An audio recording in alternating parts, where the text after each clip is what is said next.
ಕರಗ ಸಾಗ್ತಾ ಇದ್ದಾಗ ರಾತ್ರಿ ತಪ್ಪಿದೆ ಭಾರಿ ಅನಾಹುತ. ತಡರಾತ್ರಿ 1:23ಕ್ಕೆ ಅಲುಗಾಡಿದೆ ಸಿಸಿಟಿವಿಯ ಕಂಬ. ಕೂದಲಳ್ಳಿಯ ಅಂತರದಲ್ಲಿ ತಪ್ಪಿದೆ ಭಾರಿ ದುರಂತ.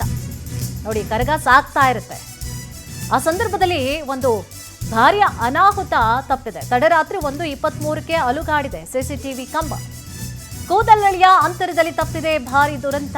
ಕೂಡಲೇ ಬೀಳ್ತಾ ಇದ್ದಂತಹ ಕಂಬವನ್ನ ಹಿಡಿದಿದ್ದಾರೆ ಭಕ್ತರು. ಯಾಕೆಂದ್ರೆ ಸಹಸ್ರಾರು ಸಂಖ್ಯೆಯಲ್ಲಿ ಭಕ್ತರು ಬಂದಿದ್ರು. ಆ ಕಂಬ ಬೀಳ್ತಿದ್ದ ಹಾಗೆ ಹಿಡಿದುಕೊಂಡಿದ್ದಾರೆ. ಸಾವಿರಾರು ಸಂಖ್ಯೆಯಲ್ಲಿ ಸೇರಿದಂತಹ ಭಕ್ತಾದಿಗಳು ಈ ಒಂದು ಕೆಲಸವನ್ನ ಮಾಡಿರ್ತಾರೆ. ನೂಕು ನುಗ್ಗಲು ಹಿನ್ನೆಲೆಯಲ್ಲಿ ಬಿದ್ದಿರುತ್ತೆ ಸಿಸಿಟಿವಿ ಕಂಬ. ಒತ್ತರಿಸ್ಕೊಂಡೆಲ್ಲ ಹೋಗ್ತಾ ಇರ್ತಾರೆ. ಕಂಬ ತಡ್ಕೊಳುತ್ತಾ ಸಾವಿರಾರು ಲಕ್ಷಾಂತರ ಸಂಖ್ಯೆಯಲ್ಲಿ ಬರ್ತಿರ್ತಾರೆ. ಅದೇನು ಒಬ್ರು ತಳ್ತಿರ್ತಾರೆ, ಬಹಳಷ್ಟು ಸಂಖ್ಯೆಯಲ್ಲಿ ತಳ್ಕೊಂಡು ಹೋಗ್ತಿರ್ತಾರೆ. ಕಂಬದ ಮೇಲೆ ಬೀಳ್ತಿರ್ತಾರೆ, ಹೊರ್ಕೊಳ್ತಿರ್ತಾರೆ. ಸೊ ಇದರಿಂದ ಏನಾಗಿದೆ, ಕಂಬ ಇನ್ನೇನು ಬೀಳಬೇಕು, ಯಾರ್ದಾದ್ರೂ ತಲೆ ಮೇಲೆ ಬೀಳಬೇಕು ಅಷ್ಟೊತ್ತಿಗೆ ಏನು ಮಾಡಿದ್ದಾರೆ, ತುಂಬ ಜನ ಇದ್ರಲ್ಲ ಅಲ್ಲಿ. ಸೊ ತುಂಬ ಜನ ಇದ್ದಿದ್ದಂತಹ ಕಾರಣವಾಗಿ ಆ ಒಂದು ಕಂಬವನ್ನು ಅವರು ಹಿಡಿದುಕೊಂಡಿದ್ದಾರೆ.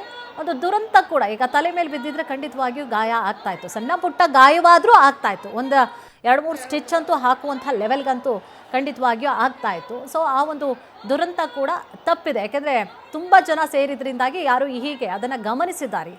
ಸೊ ಕಂಬ ಬೀಳ್ತಿದೆ ಅಂತೇಳಿ ತಕ್ಷಣಕ್ಕೆ ಎಲ್ಲರೂ ಕೂಡ ಕೈ ಜೋಡಿಸಿ ಆ ಒಂದು ಕಂಬವನ್ನು ಹಿಡಿದು ಸೈಡ್ಗೆ ಇಟ್ಟಿದ್ದಾರೆ.